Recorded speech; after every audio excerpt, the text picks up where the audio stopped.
When you come to Porto in October, the chances are it rains and it's very cold. I know it's not the perfect season to visit this city, but when we travel, it's to try to escape our everyday, to find idealized reality, where we can have authentic experience. Porto has some special characters that are only found in a few cities like Lisbon, Rome, and Chongqing in China. Its mixture of impressive architecture, ups and down stairways, unique art atmosphere make a perfect embodiment of everything I love so dearly about travel. Even the fado sounds better.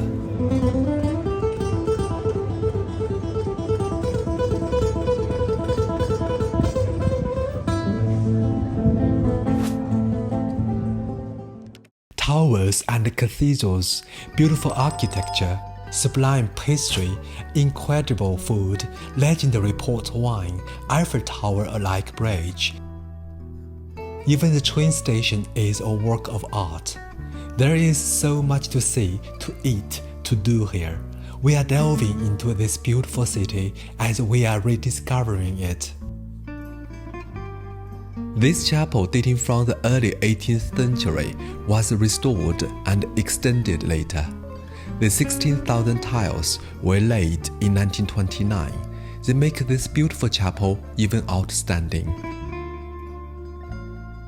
Just nearby Santa Catarina, one of the main streets, many writers and poets were known to frequent this place.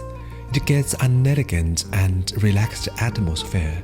All things considered, you might want to take a cup of tea at the famous Café Majestic, like J.K. Rowling, and imagine she was writing at a corner of this cafe. Sao Bento railway station was opened to the public in 1916.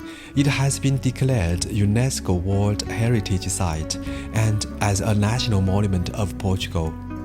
The construction of this railway station started in 1904. The 20,000 azulejo tiles represent the important historical scenes, while the multicolored panels depict rural life of different regions. This time around, we skipped Lelo bookstore. It's very beautiful. It might inspire J.K. Rowling. The fact is, we've been there once. It was free to enter and less packed.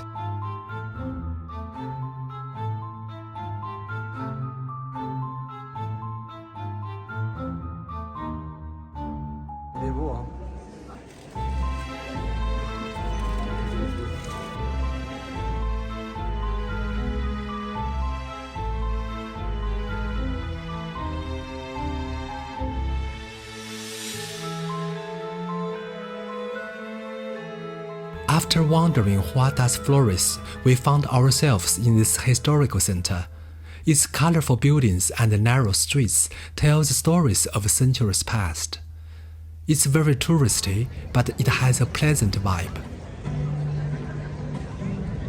Cheia de graça, ela menina que vem, que passa, doce balanço a caminho do mar. One of the coolest things in Porto is the street music performance. Their buskers are very talented. They make the ambience to another level.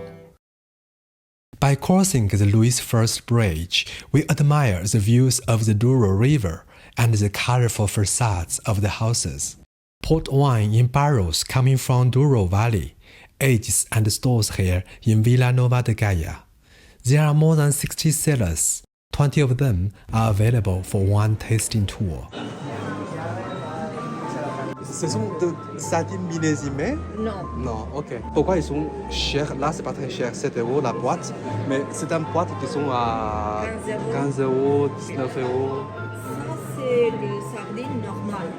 D'accord. Avec le peu, avec les arêtes et l'huile d'olive. Normal. D'accord. Après, tu as la sardine sans peu et sans arête. Ah. Ok. Et après, tu as ça qui est. Avec le feuille c'est d'or. la feuille d'or. Ok.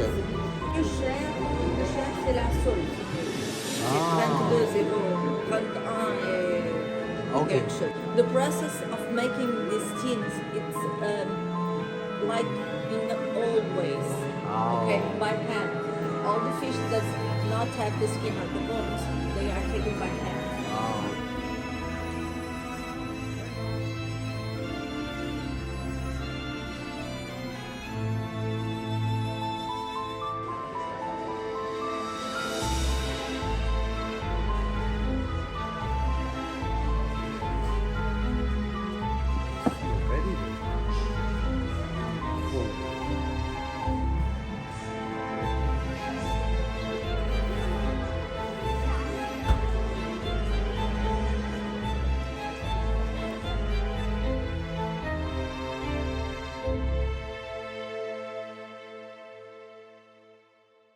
Porto Cathedral is magnificent.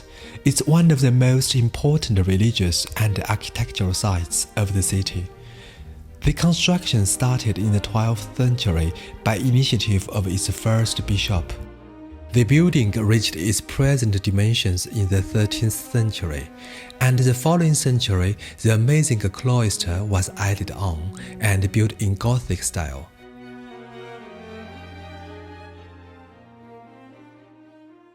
Later in the 17th and 18th centuries, some renovations had been done with Baroque style. The cathedral has witnessed countless historical events, such as royal weddings and coronations. Climb to the top of the tower for a sweeping view of the city is absolutely beautiful. This neoclassic palace once housed the city's stock exchange. It was built in the 19th century.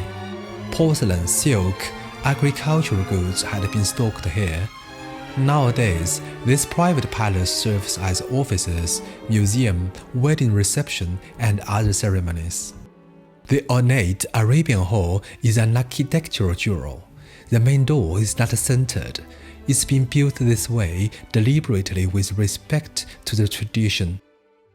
Tu vois Oh là ça. là, les saucisses. De la saucisse d'oiseau, alors je ne sais pas. It would be absolutely criminal to come to Porto and not try its famous culinary creation, francesinha. Toasted bread, ham, sausage, steak, covered with melted cheese, a fried egg, and all drenched in a tomato and beer sauce. Some people say it's the Portuguese version of croque monsieur, but I find it very much like the Welsh or Northern French dish and Italian lasagna. You always need to take the dessert to bring your energy back up, to continue to explore the city. We are having a lovely time in Porto and we are constantly full. Immerse yourself in the magic of Porto's rich history, vibrant culture, sublime combination of flavor and atmosphere. They are more than enough to rejuvenate. See you soon, Porto.